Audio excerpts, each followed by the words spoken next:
नमस्कार, बहुत स्वागत है आप सभी का टोटल टीवी में और मैं हूं आपके साथ जया पाल। आज हम हमारे खास कार्यक्रम में चर्चा हरियाणा नगर निगम चुनाव की करेंगे। बता दें कि पानीपत को छोड़कर हरियाणा के 33 निकायों में बुधवार को नामांकन वापस लेने के साथ ही चुनावी सफर में जो सफर है वो अब साफ हो गया है कौन किसके सामने है। हालांकि शाम होते होते ये खबरें भी आने लगी कि कई शहरों में कांग्रेस नेता या उम्मीदवार बीजेपी के पक्ष में आते हुए मैदान से हट गए। करनाल, फरीदाबाद और अंबाला से बीजेपी के करीब आधा दर्जन उम्मीदवार निर्विरोध चुने गए। ये सिलसिला आगे भी बढ़ सकता है। चुनावी मैदान में जहां एक तरफ महारथी फाइनल किए जा रहे हैं तो दूसरी तरफ पार्टियों को झटका भी लग रहा। बात अगर कांग्रेस की करें तो जहां एक ने पार्टी छोड़ दी है तो दूसरे ने टिकट लौटा दिया। आखिर ये निगम चुनाव का खेल किस करवट बैठेगा, देखना दिलचस्प होगा।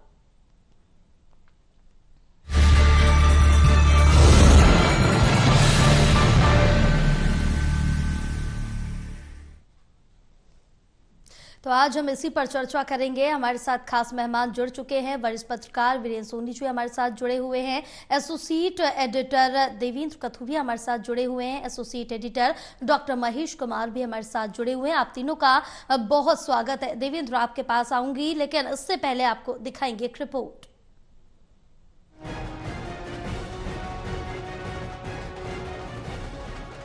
प्रदेश के 32 निकायों में नामांकन वापस उठाने के आखिरी दिन के बाद अब चुनावी मैदान सज गया है।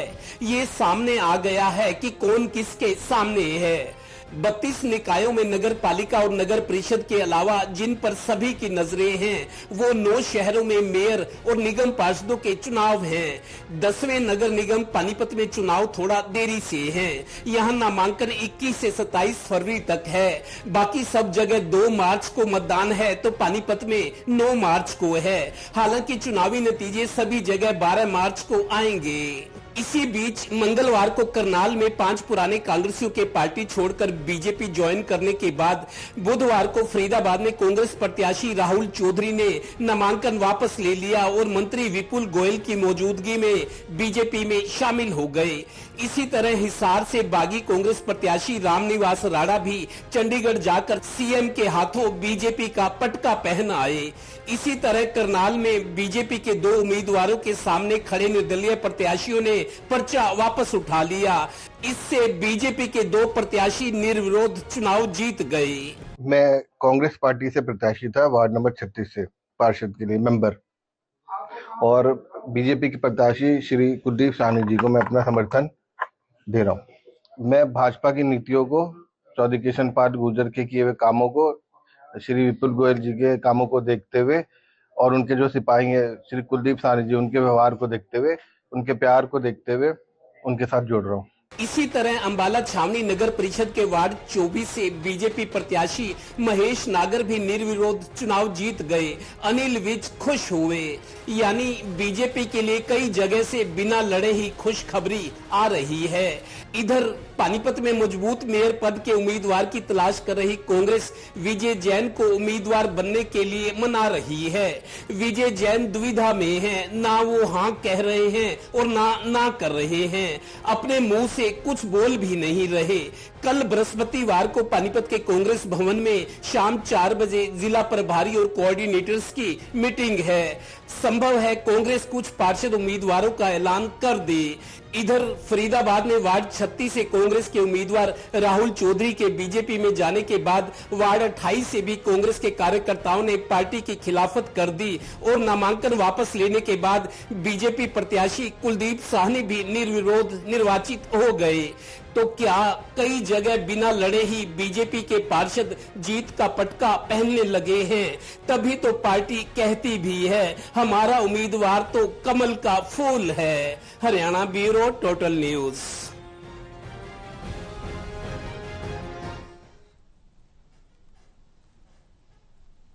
चलिए चर्चा की शुरुआत करेंगे। देवेंद्र, सबसे पहले आपके पास आएंगे क्योंकि निगम चुनाव को लेकर जो सरगर्मियां हरियाणा में साफ तौर से देखने को मिल रही है और इस बीच अगर बात हम कांग्रेस की करें तो कांग्रेस के कुछ नेताओं ने नाम वापसी के समय पूरा होने के साथ साथ कांग्रेस का दामन भी छोड़ दिया है। यानी कि अब जो उम्मीदवार है उनका भी कांग्रेस से भरोसा उठ रहा है।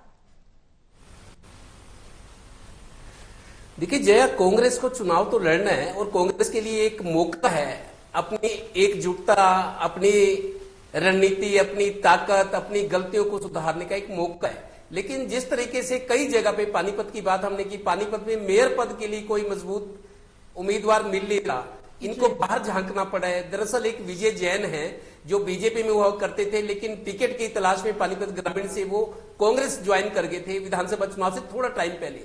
तो उनको उम्मीद थी कांग्रेस टिकट देगी, कांग्रेस ने टिकट दे भी दी। लेकिन जिस दिन नामांकन का आखिरी दिन था विधानसभा में, चुनाव में नामांकन का आखिरी दिन था, उसकी पूर्व रात को 1 बजे, उनका 1 या 1:30 बजे का टाइम था, 3-4 टिकटों का फैसला रुका हुआ था। तो विजय जैन का रात को, आधी रात को टिकट काटा गया। सुबह सब लोग हतप्रभ थे, ये हो क्या गया, रो रहे थे। लेकिन फैसला था पार्टी का। तो उसके बाद कहीं वो कांग्रेस के उम्मीदवार के तौर पे पर्चा भरते, शायद रिजल्ट भी कुछ और होते, लेकिन उनको सुबह निर्दलीय पर्चा भरना पड़ा। फिर भी पूरी ताकत से चुनाव लड़ा। 44,000 वोट ले गए थे विजय जैन। उद्योगपति है, समाज सेवी है, अच्छी छवि है, लोकप्रिय नेता है। लेकिन अब चूंकि कांग्रेस के पास कोई मजबूत कदावर नेता नहीं है, बीजेपी का मुकाबला करना है। बीजेपी की कोमल सैनी है, बैकवर्ड क्लास से आती है, और मुख्यमंत्री के आशीर्वाद से उनको टिकट मिला है। नायब सिंह सैनी ने उनको मतलब उसके लिए अड़े हुए थे कि हाँ टिकट इसको जाएगा, तो उसको मिला। अब बीजेपी की मजबूत कैंडिडेट है मेयर पद की कोमल सैनी, उनका मुकाबला करने के लिए कांग्रेस के पास मजबूत नहीं है। तो विजय जैन जो बीजेपी से कांग्रेस में गए थे, कांग्रेस छोड़ के निर्दलीय लड़े, लेकिन उनको लगता है क्योंकि कांग्रेस ज्वाइन की थी उन्होंने, इसलिए कांग्रेस के नेता दीपेंद्र हुड्डा के उनके पास फोन आ रहे हैं, स्थानीय नेता बना रहे हैं, 2-3 दिन हो गए, पुचकार रहे हैं कि आप आ जाओ। लेकिन वो हाँ ना फ्लिप फ्लॉप वाली स्थिति बनी हुई है। तो इसी तरह के हिसार में भी हमने दर्शकों को दिखाया था कि 20 वार्ड है हिसार में, 13 जगह पे उम्मीदवार उतार दिए कांग्रेस ने, बाकी जगह उम्मीदवार नहीं थे। निर्दलीय को समर्थन दे दिया कांग्रेस ने। कहां तो निर्दलीय पार्टियों को समर्थन देते, यहां उल्टा हो गया, कांग्रेस ने निर्दलीय को समर्थन दिया क्योंकि उम्मीदवार नहीं है। कुछ जगह स्थिति खराब है वाकई। तो कांग्रेस की कमजोरी आज भी नजर आ गया। नामांकन वापस लेने का आखिरी दिन था पानीपत को छोड़कर, लेकिन अभी तक जो शाम तक की खबरें, करीब आधा दर्जन जो कांग्रेस के प्रत्याशी थे वो उन्होंने अपने आप को विड्रॉ कर लिया। जैसे राहुल चौधरी है, वार्ड 36 फरीदाबाद में सबसे ज्यादा 36 वार्ड है।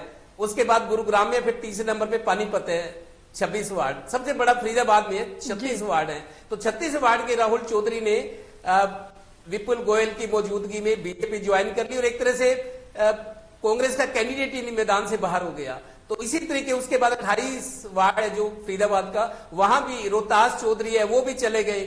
और वहां कुलदीप साहनी जो है बीजेपी के, वो निर्विरोध घोषित हो गए। इसी तरह करनाल में 2 बीजेपी प्रत्याशियों के खिलाफ निर्दलीय खड़े थे, उन निर्दलीयों ने भी पर्चा उठा लिया, तो 2 निर्विरोध करनाल में जीत गए। एक अंबाला कैंट के नगर परिषद से राजेश नगर है, वो जीत गए। अनिल विज उनको वो कर रहे थे, बीजेपी कैंडिडेट्स का प्रचार कर रहे हैं। तो कुल मिलाकर आधा दर्जन जो कैंडिडेट थे कांग्रेस के, वो मैदान छोड़ गए और बीजेपी को बिना लड़े ही जीत हासिल होगी। तो शायद आज एक माहौल बना है बीजेपी के लिए। हो सकता है ये सिलसिला आगे भी चले, लेकिन कुल मिलाकर कांग्रेस की कमजोरी तो आज पहले दिन ही साबित होगी जब नामांकन उठाना था।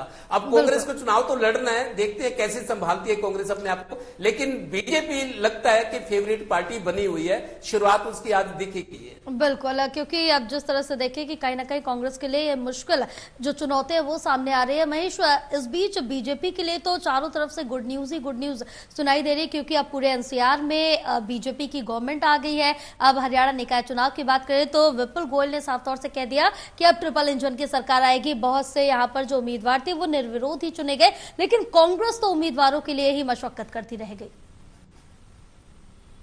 देखिए, ये बात मानी जा सकती है कि कांग्रेस पार्टी, दरअसल कांग्रेस पार्टी की असल परेशानी क्या है, यहाँ पार्टी को संभालने वाला कोई नहीं है। भूपेंद्र सिंह हुड्डा जिस तरीके से अगुवाई कर रहे थे, एक गुट के साथ अपना शक्ति प्रदर्शन कर रहे थे, तो बाकी जो शक्ति केंद्र थे कांग्रेस पार्टी में, चाहे रणदीप सुरजेवाला की बात की जाए, कैप्टन अजय यादव की बात की जाए, कुमारी शैलजा की बात की जाए, वो अलग थलग पड़ गए, वो भूपेंद्र सिंह हुड्डा से दूर हो गए। यही परेशानी इस वक्त भी कांग्रेस पार्टी के सामने खड़ी है कि आपने उम्मीदवारों का ऐलान तो कर दिया, लेकिन उन्हें किस तरह का सपोर्ट आप दे रहे हैं, क्या फाइनेंशियल सपोर्ट आप दे रहे हैं। अब भारतीय जनता पार्टी का जिक्र मैं करूं तो यहां पर जो प्रचार सामग्री है वो इतनी हो चुकी है कि उसे डिस्पोज ऑफ करना भारतीय जनता पार्टी के लिए मुश्किल हो रहा है। गाड़ियां भर भर के पार्षदों के पास जो है लिटरेचर पहुंचा दिया गया है, झंडे पहुंचा दिए गए हैं, स्टिकर्स पहुंचा दिए गए हैं। एक नया पैसा भारतीय जनता पार्टी के पार्षदों को खर्च करने की जरूरत नहीं है। जितने प्रचार सामग्री की जरूरत उन्हें है उससे कहीं ज्यादा उनके पास पहुंचाया जा चुका है और अभी और ज्यादा प्रचार सामग्री चूंकि बीजेपी के कार्यालय में काफी ज्यादा हो चुकी है, तो ऐसे में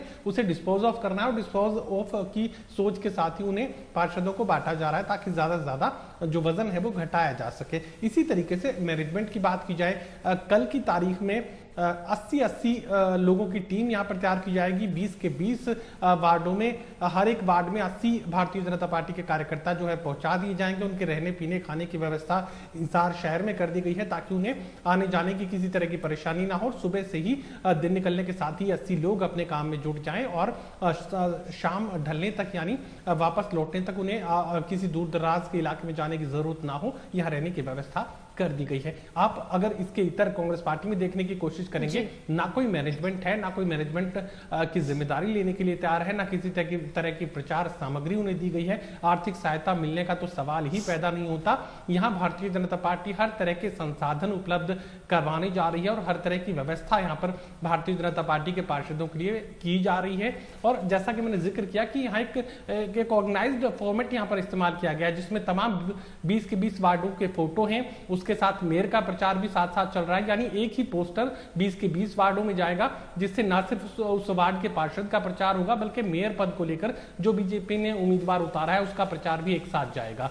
अब एक व्यवस्था की यहाँ पर बात चल रही है, तो जैसा मैंने जिक्र किया 80 लोगों की टीम कल से ही काम में जुट जाएगी। उससे आगे की व्यवस्था का मैं जिक्र करूं तो यहाँ पर पूर्व मंत्रियों को जिम्मेदारियां सौंप दी गई हैं। करनाल की बात की जाए तो खुद मनोहर लाल खट्टर वहां पर मौजूद रहेंगे। पूरे चुनाव के दौरान मनोहर लाल खट्टर की मौजूदगी को सुनिश्चित कर दिया गया। महिपाल ढांडा की मौजूदगी को सुनिश्चित किया गया। हिसार का मैं जिक्र करूं तो यहाँ पर सावित्री जिंदल की भी ड्यूटी लगा दी गई है। सावित्री जिंदल को लेकर ये माना जा रहा था कि जिंदल हाउस कोई खेला कर सकता है, तो कोई संभावना खेला करने के लिए नहीं छोड़ने जा रही है भारतीय जनता पार्टी। बीजेपी के जिला कार्यालय में, चुनावी कार्यालय में सावित्री जिंदल की मौजूदगी को सुनिश्चित किया जाएगा दिन भर और प्रचार के लिए भी जगह जगह पर सावित्री जिंदल को भेजने का काम पार्टी की तरफ से किया जाएगा। इसके अलावा कैबिनेट मंत्रियों को भी जिम्मेदारी दी गई है। रणबीर गंगवा पीडब्ल्यूडी मिनिस्टर हरियाणा, वो भी पूरे चुनाव के दौरान भारतीय जनता पार्टी के चुनावी कार्यालय में मौजूद रहेंगे। इसके अलावा जो प्रदेश स्तर के संगठन के जो नेता हैं, सुरेंद्र पूनिया मुख्यमंत्री के खास माने जाते हैं, वो भी पूरे कार्यक्रम के दौरान यानी पूरे चुनावी अभियान के दौरान बीजेपी हिसार के चुनावी कार्यालय में मौजूद रहेंगे और दिन भर पूरे घटनाक्रम पर नजर रखेंगे। तमाम लोगों से मुलाकात वो करते रहेंगे और किसी भी तरह की गारंटी देने की अगर जरूरत है तो ये मिनिस्टर लेवल के जो लोग हैं गारंटी देंगे। कांग्रेस पार्टी में गारंटी कौन देगा? कांग्रेस पार्टी का प्रचार कौन संभालेगा? कांग्रेस पार्टी में अगर किसी को कोई जिम्मेदारी लेने की जरूरत है तो वो कौन लेगा? यहाँ थैला पकड़ने वाले नहीं है, यहाँ चुनाव संभालने वाले नहीं है, यहाँ कांग्रेस पार्टी में ये नहीं पता कि जिम्मेदारी किसकी है। तो किसी भी तरह का मैनेजमेंट अभी तक तो कांग्रेस पार्टी के पास है नहीं और कांग्रेस पार्टी के नेताओं को यह भी नहीं पता कि प्रचार के लिए कोई आएगा भी कि नहीं आएगा, और अगर आया भी तो कितना प्रचार करेगा, प्रचार समर्थन में होगा के खिलाफ होगा, कोई जानकारी नहीं है। तो फिलहाल भारतीय जनता पार्टी तैयारियों के लिहाज से, जैसा कि मैंने जिक्र किया कि माइक्रो मैनेजमेंट भी है और मेजर जो मैनेजमेंट किए जाने की जरूरत है। किसी भी तरह की सुविधाएं जुटाने की बात हो, एक एक वोटर के घर तक पहुंचने की बात हो, या बड़े चेहरों को सामने कतार में बैठाने की बात हो, या आगे भविष्य के लिए किसी भी कामकाज को लेकर गारंटी लेने की बात हो, यहाँ तमाम गारंटी लेने वाले लोग आगे डेस्क पर बैठे नजर आएंगे और काउंटर पर तमाम जो लोग बीजेपी के जिला चुनावी कार्यालय तक पहुंचेंगे, मुख्यालय तक पहुंचेंगे, वहां पर गारंटी लेने के लिए 5 बड़े चेहरे पूरे दिन भर वहां मौजूद रहेंगे। बिल्कुल वीरेंद्र जी, जैसा कि हमारे दोनों एडिटर्स ने बताया और जिक्र किया कांग्रेस के स्थिति का पूरे सब कुछ मिलाकर, तो इन सबको सुनकर साफ तौर से लगता है कि कांग्रेस की नैया इस समय डामाडोल नजर आ रही है। देखिए, ये अगर आज स्थिति कांग्रेस की बन रही है तो इसके लिए कांग्रेस खुद दोषी है। कांग्रेस के कार्यकर्ता कभी फील्ड में गए नहीं, ड्राइंग रूम की राजनीति करते रहे, अपने नेताओं की परिक्रमा करते रहे, मतलब पार्टी के लिए तो काम किया नहीं किसी ने। तो अब जो है पार्टी बलिदान मांगती है, पार्टी जो है उसके लिए उनको कुर्बानी देनी पड़ेगी, तो पार्टी के लिए तो कोई आने को तैयार नहीं हो रहा।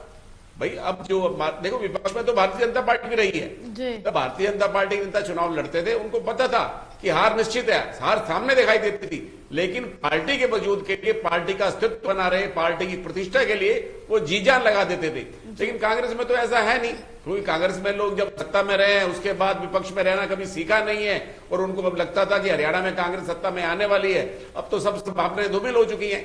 तो ऐसे में कांग्रेस के लिए, जो कांग्रेस के लिए जी जान लगाए, ऐसे कार्यकर्ताओं की कमी है।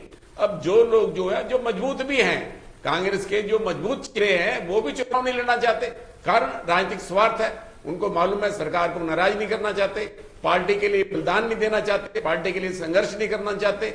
सभी अपनी अपनी सुविधावाद की राजनीति देखते हैं कि वो अब पार्टी जो है, क्योंकि विपक्ष में रहते हुए कोई संभावना नहीं है। और जो कार्यकर्ता भी, अब देखिए, जो कार्यकर्ता कल कांग्रेस के समर्थन से मैदान में थे, वो छोड़ के जा रहे हैं, चुनाव मैदान ही छोड़ दिया। तो ये उनका स्वार्थ ही है, प्रलोभन ही है कि अब देखिए कि कांग्रेस के लिए अगर आपने काम करना है तो आपको बलिदान तो देना ही पड़ेगा। करनाल के अंदर जो तीन जो उम्मीदवार थे वो मैदान छोड़ गए। शशिपाल मेहता के बेटे संजीव मेहता वो निर्विरोध चुन लिए गए, संकल्प भंडारी चुन लिए गए, और राजेश अग्गी चुन लिए गए, और चौथा भी जाने को तैयार था, जिसको वहां दिवांशु बुद्धि राजा और मनोज वधवा ने रोक लिया।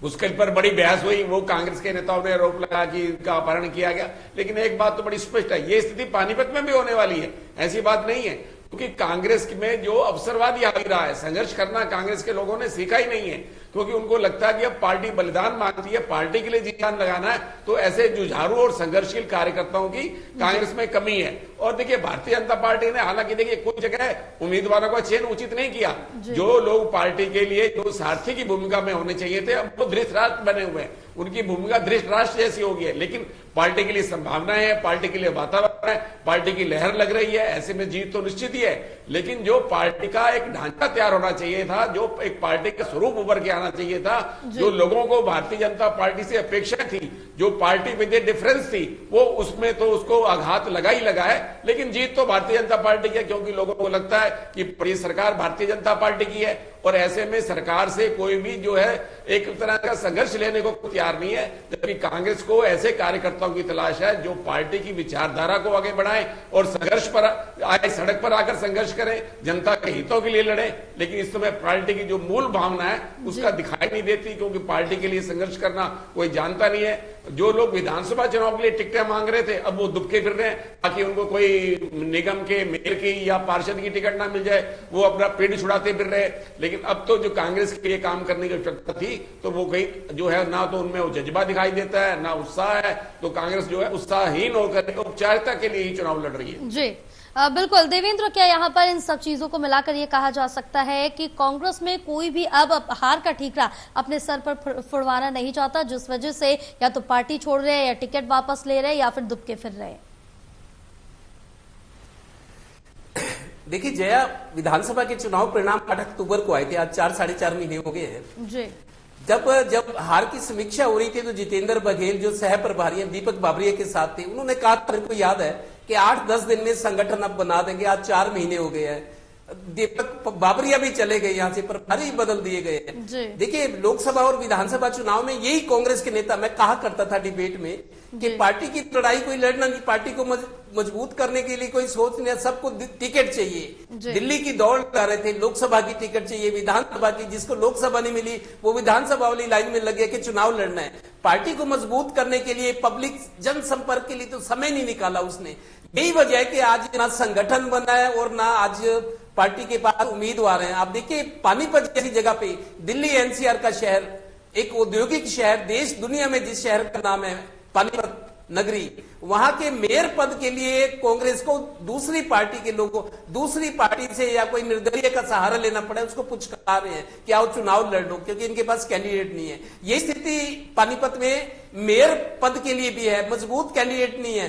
कल मीटिंग बुलाई है 4 बजे, जिला प्रभारी पूर्व मंत्री भीमसेन मेहता है और जो कोऑर्डिनेटर्स पार्टी ने बनाए, कल उनकी 4 बजे मीटिंग है। विजय जैन को मनाने की कोशिश हो रही है। विजय जैन बहुत मजबूत कैंडिडेट साबित हो सकते हैं, पर खबर मेरे को यह भी आ रही है, सूत्र बता रहे हैं कि सत्ता से जुड़े 2 बड़े नेताओं के फोन आए हैं जैन साहब को, जैन साहब नहीं, इशारा हो गया कि चुनाव ही लड़ना। अब वो अपने मुंह से ना तो हाँ करे ना कर रहे हैं, ना मीडिया को ये बयान दे रहे कि मैं चुनाव नहीं लड़ूंगा या मैं लड़ूंगा। उनके परिवार के लोग चाहते हैं, बड़ा बिजनेसमैन है, उनको बहुत बहुत नुकसान भी उठाना पड़ा राजनीति में, इस तरह की चुनावी राजनीति में आकर बहुत बड़ा नुकसान, और प्रतिष्ठा अलग से गई। उनके परिवार के लोग नहीं चाहते कि वो चुनाव लड़े, लेकिन वो अपने मुंह से मना नहीं कर पा रहे, ना हाँ करे ना फ्लिप फ्लॉप वाली स्थिति है, डावाडोल, करूं क्या करूं। उन्होंने कांग्रेस से कुछ टाइम मांगा है, शायद आज शाम तक का, रात तक का टाइम, और 4 बजे कल कांग्रेस की पानीपत में मीटिंग हो रही है। तो कई जगह स्थिति यह है कि मैदान छोड़ के भाग रहे हैं कांग्रेस वाले। उनको लगता है कि जिस तरीके की चीजें सामने आ रही है, पानीपत की स्थिति है कि उम्मीदवार ही नहीं है, जो नेता हैं, जो कर्णधार हैं, जिन्होंने चुनाव लड़ा विधानसभा का, उन्होंने लीडरशिप डेवलपमेंट की तरफ ध्यान ही नहीं दिया। कोई नेता ही नहीं उनके अलावा, किसी को आगे नहीं बढ़ने दिया, उभरने नहीं दिया। मतलब वो जो पुरानी सोच थी, जो पुराने ढर्रा है, उसी पे पार्टी चल रही है। जबकि बीजेपी में देखिए, अगर एक को जिला पद से हटाते तो प्रदेश कार्यकारिणी का मेंबर बना देते हैं, कहीं किसी को घर नहीं बैठने देते, काम पे लगा के रखते हैं, लगे रहो। उनको भी ये लगता है कि हाँ, पार्टी ने हमारा ध्यान किया, हमारा पुनर्वास हुआ है। तो यानी कि बीजेपी में कुल मिलाकर ये देवेंद्र कहा जा सकता है, कार्यकर्ता को आगे बढ़ाना और घर नहीं बैठने देना, काम पे लगा के रखना उसको, ताकि उसको एहसास हो कि मेरा सम्मान पार्टी कर रही है। बिल्कुल, यानी कि कुल मिलाकर बीजेपी जो अपने कार्यकर्ता हैं, जो अपने मंत्री हैं, सभी को मोटिवेट लगातार करते रहते, काम पर लगाए रखते हैं। महेश, इस बीच अगर देखें तो कांग्रेस में लगातार पार्टी जो यहाँ पर उम्मीदवार है वो छोड़ते हुए नजर आ रहे हैं, टिकट वापस कर रहे हो। हिसार की बात कर ले तो कांग्रेस नेता रामनिवास राणा ने भी पार्टी छोड़ दी, वो बीजेपी का दामन थाम चुके हैं, बीजेपी को समर्थन दे रहे हैं। तो एक ये भी बड़े झटके के तौर पर देखा जा रहा है। देखिए, शुरुआत से ही माना जा रहा था कि रामनिवास राणा ने नामांकन तो जरूर यहाँ पर दाखिल किया है, लेकिन वो अपनी सियासी जो हस्ती है उसे साबित करने की कोशिश कर रहे हैं। वो अपना राजनीतिक कद थोड़ा सा ऊंचा कर और भारतीय जनता पार्टी में शामिल होने का एक बेहतर अवसर तलाश रहे हैं। शुरुआत से ये माना जा रहा था कि रामनिवास राणा कांग्रेस पार्टी से बागी होकर नामांकन तो जरूर दाखिल कर रहे हैं, लेकिन वो ये चुनाव लड़ेंगे नहीं। और वही जो आशंका थी बिल्कुल सही साबित हुई। रामनिवास राणा ने ऐन मौके पर नायब सिंह सैनी से मुलाकात की और जो है भारतीय जनता पार्टी का दामन न सिर्फ रामनिवास राणा बल्कि उनके पूरे परिवार के लोगों ने, जो कि कांग्रेस पार्टी के दूसरे पदों पे थे, और उनके बेटे ने भी आज जो है कांग्रेस पार्टी छोड़कर भारतीय जनता पार्टी का दामन थाम लिया। तो ये मानकर चल रहे थे राजनीतिक के जो जानकार है, राजनीतिक पंडित, ये मानकर चल रहे थे कि रामनिवास राणा पहले से भारतीय जनता पार्टी के संपर्क में थे। और ये भी कहा जा रहा है कि लोकसभा चुनाव के दौरान भी जब जयप्रकाश हिसार से लोकसभा का चुनाव लड़ रहे थे, उस वक्त भी रामनिवास राणा और उनका पूरा परिवार भारतीय जनता पार्टी के संपर्क में, नायब सैनी के संपर्क में आ चुका था। और यही वजह है कि रामनिवास राणा और जयप्रकाश के बीच जो दूरियां हैं, जो तलखियां हैं, वो काफी ज्यादा बढ़ चुकी थी। और यही नतीजा भी है। यहाँ पर बीते दिन भूपेंद्र सिंह हुड्डा हिसार में मौजूद थे, एक कार्यक्रम में वो शामिल हुए थे, उसके बाद मीडिया से मुखातिब हुए। तो भूपेंद्र सिंह हुड्डा ने भी ये कहा, जब मीडिया ने सवाल किया कि कांग्रेस पार्टी के एक नेता बागी होकर चुनाव मैदान में कूद रहे हैं, तो भूपेंद्र सिंह हुड्डा भी 2 टूक ये कहकर चले गए, ये बयान देकर गए कि अगर निर्दलीय वो चुनाव लड़ते हैं तो उन्हें कांग्रेस पार्टी से निकाल दिया जाएगा, क्योंकि रामनिवास राणा पहले से भारतीय जनता पार्टी के संपर्क में है। ये जानकारी कांग्रेस पार्टी के नेताओं को थी और आज जो आशंकाएं थी बिल्कुल सही साबित हुई। रामनिवास राणा ने इस मौके का फायदा उठाया है और बीजेपी में अगर वो सीधे ज्वाइन करते तो बहुत ज्यादा उन्हें वजन शायद नहीं मिल पाता और ऐन मौके पर अपना नॉमिनेशन वापस लेकर वो नायब सिंह सैनी के सरपरस्ती में भारतीय जनता पार्टी में परिवार सहित शामिल हुए, तो यकीनन फिर उन्हें लगा कि उन्हें वजन दिया जाएगा, उन्हें भविष्य में थोड़ी प्राथमिकता मिल सकती है। तो ये जो कुछ है वो प्री प्लान था, पहले से जो है रणनीति के आधार पर ये सब कुछ किया जा रहा था और तमाम जो रणनीतियां पहले से तैयार की जा रही थी आज सबके सामने आ चुकी है। बिल्कुल, अब देखना होगा कि ये निगम चुनाव किस कन्वर्ट बैठता है, लेकिन जो तस्वीरें सामने आ रही है वो तो एक तरफा जरूर दिखाई दे रही। बहरहाल आप तीनों का बहुत शुक्रिया पूरी चर्चा के लिए, क्योंकि हरियाणा के 33 निकायों में बुधवार को नामांकन वापस लेने के साथ ही चुनावी सफर अब जो समर है वो साफ हो गया कि कौन किसके सामने। हालांकि जो खबरें भी हैं वो भी अब सामने आने लगी, क्योंकि कई जो कांग्रेस से बागी हुए उम्मीदवार हैं, मंत्री हैं, वो भी साफ तौर से कहीं बीजेपी में जा रहे हैं या फिर निर्दलीय लड़ने का ऐलान कर चुके हैं। लेकिन अब जिस तरह से देखें बीजेपी के निर्विरोध चुने जा चुके हैं बहुत से उम्मीदवार, तो उसमें भी खुशी की जो लहर है वो साफ तौर से बीजेपी में नजर आ रही। कहीं ना कहीं बीजेपी का मनोबल बढ़ाती हुई भी ये तस्वीरें हैं।